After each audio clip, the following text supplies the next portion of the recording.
Bom dia com propósito. Porções diárias de sabedoria que vão transformar sua vida.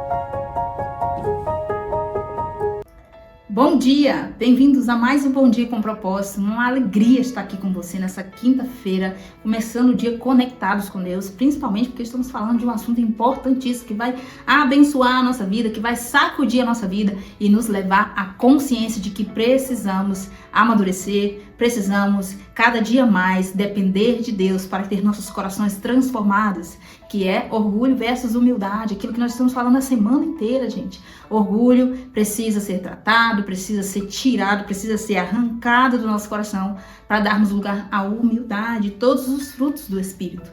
Hoje, em específico, nós vamos aprender como que eu elimino esse mal da minha vida. Ontem você aprendeu como identificá-lo, como ver ele nas minhas ações, nas minhas palavras, nos meus gestos. O que eu estou fazendo na minha vida que está manifestando o orgulho? Quais são esses sinais? Onde você aprendeu? E se você não assistiu, está salvo aqui no canal live para você dar uma passadinha lá e depois aprender aí a identificar isso na sua vida. Porque eu só mudo aquilo que eu tomo consciência. Eu primeiro presto atenção, primeiro observo, poxa, é aqui que está o defeito, é aqui que está a raiz, é aqui que está o problema. Agora eu vou começar a transformar, eu vou começar a mudar, eu vou começar a evitar tais erros, certo? Hoje nós vamos aprender sobre isso e nós vamos meditar numa história extraordinariamente interessante, um pouco difícil, mas que serve de reflexão para nossa vida, que é a história do rei Nabucodonosor. Já ouviu falar esse nome estranho?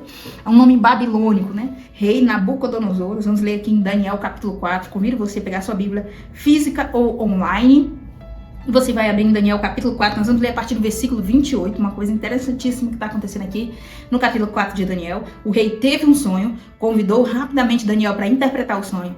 Daniel foi sincero, verdadeiro, aberto ali para o rei, despertou o rei sobre o significado desse sonho e disse: olha, rei, esse sonho é muito sério, está falando sobre você, está falando sobre o que Deus vai fazer na sua vida. Você cresceu, ficou poderoso, você é o rei aí mais poderoso da terra, né? Nos dias de Daniel era Nabucodonosor. E Daniel disse: olha, o seu império tá aí, como essa árvore que tá aí no seu sonho, ele cresceu e tomou aí conta da terra inteira. E seu império, ele praticamente chegou até o céu.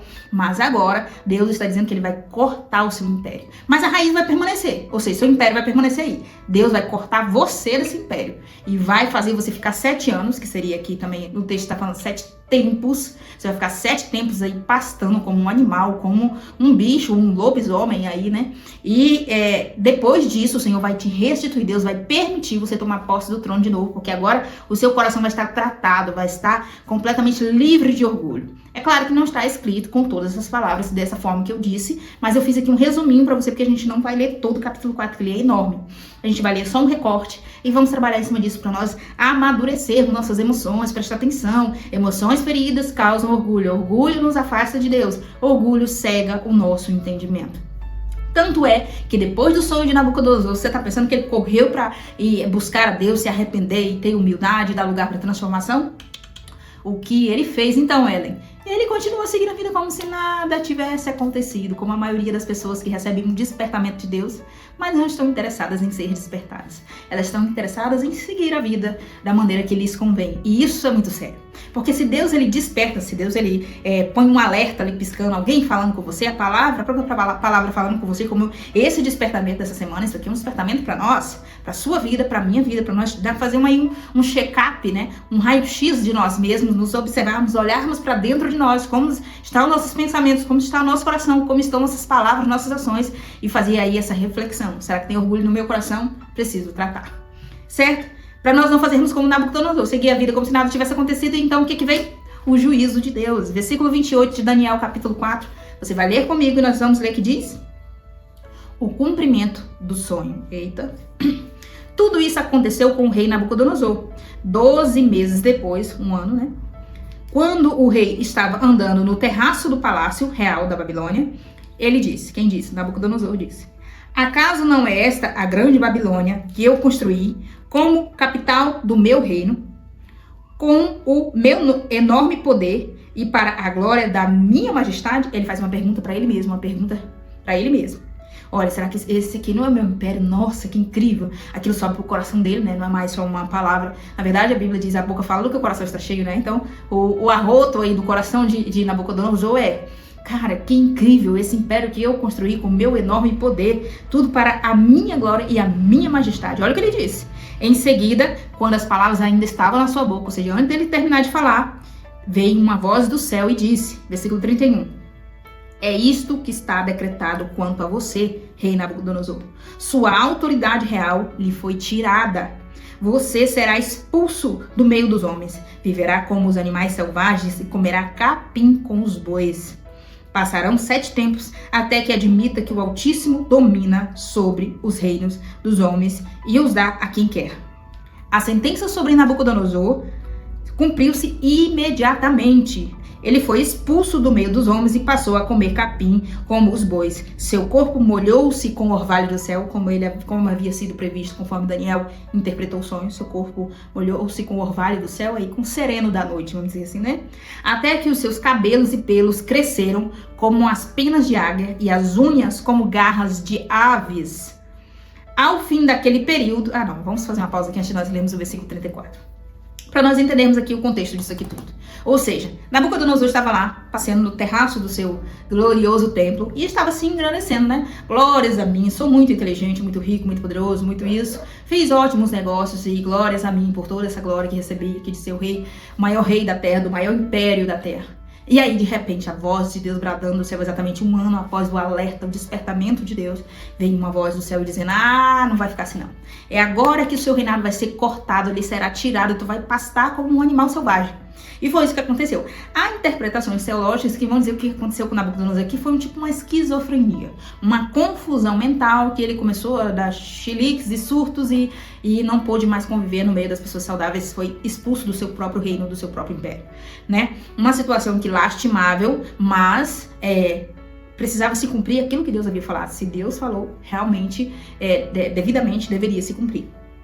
E o que aconteceu? Nabucodonosor ficou lá com os cabelos enormes, com as unhas como garras de aves, né? E ficou pastando, comendo em capim, como literalmente o Senhor falou. E o que acontece, gente? Isso acontece muitas vezes na nossa vida, não literalmente como aconteceu aqui no Nabucodonosor, mas muitas vezes quando nós começamos a permitir que o orgulho vá dominando o nosso coração, às vezes, gente, falta só de feridas emocionais serem tratadas. E eu tô falando aqui não para justificar o orgulho, que faz parte da nossa natureza adâmica, né? Nossa natureza pecaminosa, e faz parte do nosso adversário que semeia em nosso coração tentações, desejos por coisas que não nos pertencem, semeia no nosso coração a mentira, a vaidade, entre outros frutos que nós falamos ontem, que você pode aprender na live de ontem.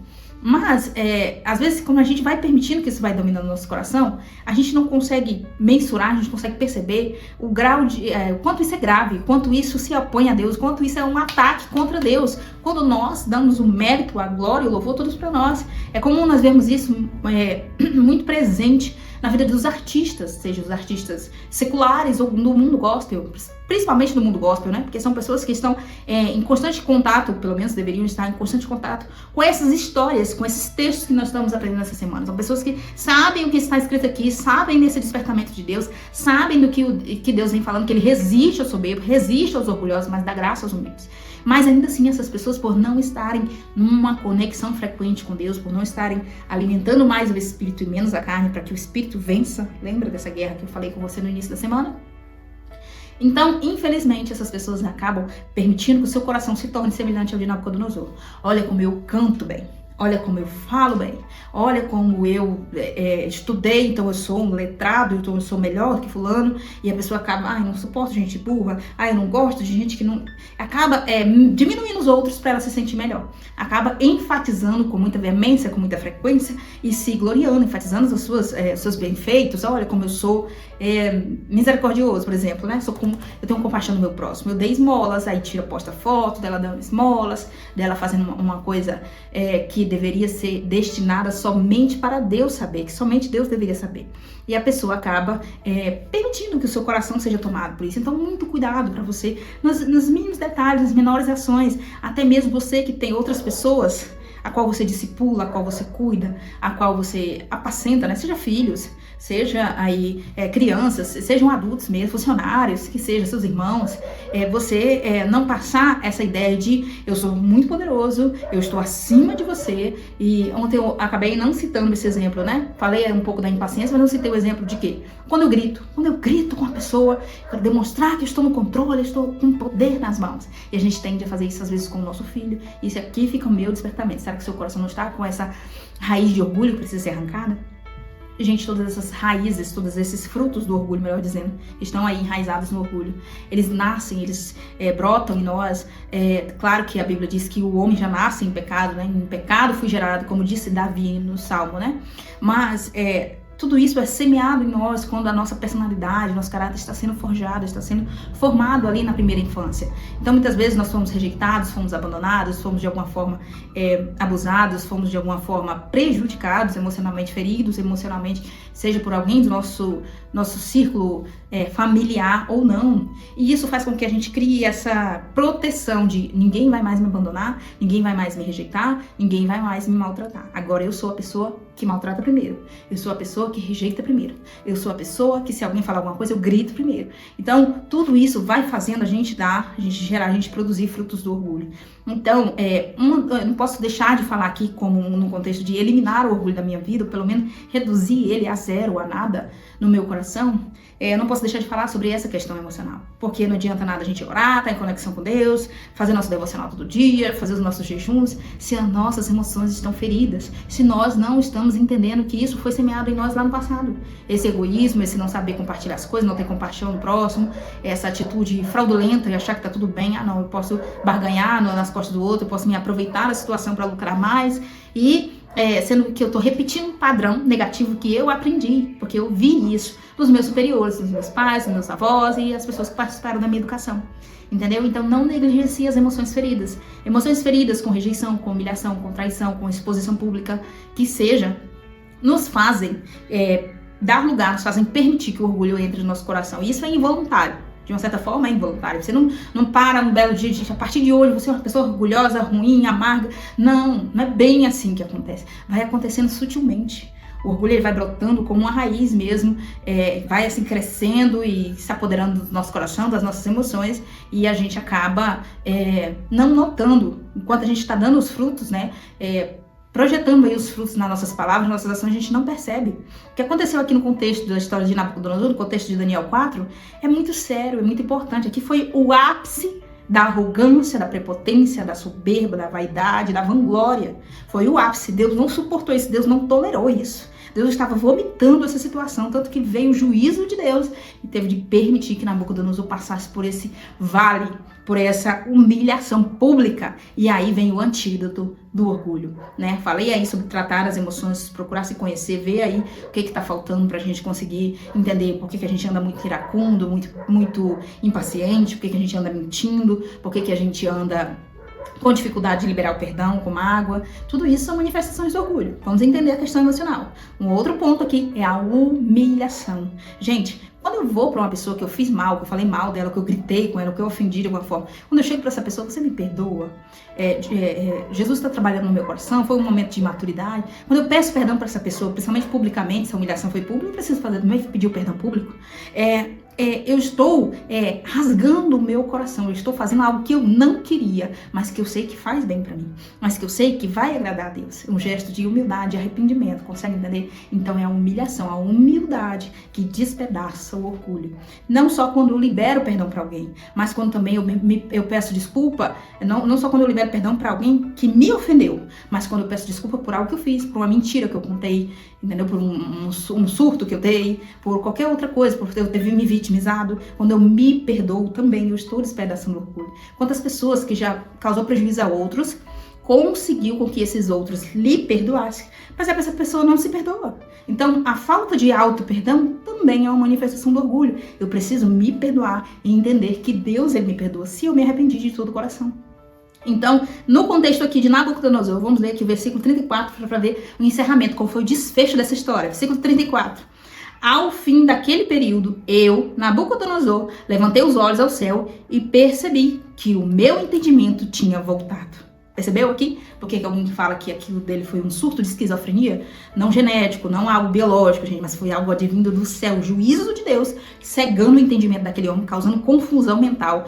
Uma pessoa em sua natureza saudável, em suas faculdades mentais normais, ela não vai sair. Eu vou ali comer um capim e parar de cortar meu cabelo, parar de cortar minhas unhas e ficar que nem um bicho. Não. Isso só acontece em razão de algum tipo de confusão, de algum tipo de distúrbios mesmo, né? E o que aconteceu com Nabucodonosor aqui foi espiritual, que nós chamamos de doença espiritual. Não sei se você assistiu na semana que nós falamos sobre as questões psicossomáticas, sobre as doenças físicas, do corpo físico, e as doenças da alma, e as doenças espirituais, que a própria Bíblia vem falar. Então, isso que aconteceu com Nabucodonosor aqui, não foi uma esquizofrenia daquela que a gente vai no psiquiatra e toma alguma medicação para aliviar os sintomas, parar de ter alucinação, alguma coisa assim. Isso que aconteceu com Nabucodonosor aqui foi algo espiritual. E ele disse, e percebi que o meu entendimento tinha voltado. Então louvei o Altíssimo. Olha só, o efeito da humilhação pública, o efeito do quebrantamento, quando Deus te pega no meio, te quebra e te diz, não vai ser da sua forma. Não, esse coração prepotente, soberbo, altivo, vaidoso, mentiroso, não vai permanecer dentro de você. Eu vou te quebrar, eu vou permitir que você passe pela dificuldade. De uma certa forma, é a lei da semeadura, né? Plantou soberba, plantou vaidade, plantou orgulho, plantou, e agora veio colher os frutos. E aí ele diz, então louvei o Altíssimo, honrei e glorifiquei aquele que vive para todo sempre. O seu domínio é um domínio eterno. O seu reino dura de geração em geração. Todos os povos da terra são como nada diante dele. Ele age como lhe agrada, com os exércitos dos céus e com os habitantes da terra. Ninguém é capaz de resistir à sua mão ou de dizer, o que fizeste?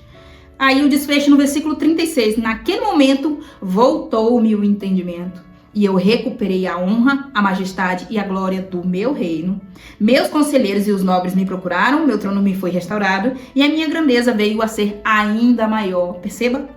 É aquilo que diz no livro de Ageu, né? Do profeta Ageu. A glória da segunda casa será maior do que a da primeira. Se aplica aqui nesse sentido de que antes ele tinha uma glória, mas uma glória carnal, uma glória que era motivo de ele mesmo se gloriar, se exaltar. Passou pelo vale da humilhação, do quebrantamento, da destruição do orgulho, e agora ele volta com a glória ainda maior, porque, e aqui bem diz, agora eu, Nabucodonosor, louvo, exalto e glorifico ao rei dos céus. Ele entendeu que ele é grande, que ele é Nabucodonosor, é rei da Babilônia, mas há um superior a ele, aquele que o constituiu rei, aquele que é o nosso Criador.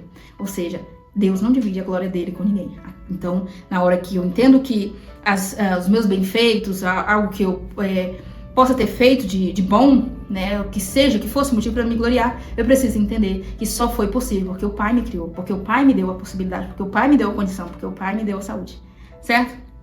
E aí ele encerra dizendo, e ele tem poder para humilhar aqueles que vivem com arrogância. Acredito que ele acaba o capítulo 4 aqui, Daniel escrevendo, que as palavras de Nabucodonosor foi essa. Eu reconheço, louvo, exalto, glorifico o Rei dos Céus, porque tudo que ele faz é certo, e todos os seus caminhos são justos. E ele tem poder para humilhar aqueles que vivem em arrogância. Reconheceu aí, humildemente, o poderio, a glória e a majestade que é dada somente a Deus.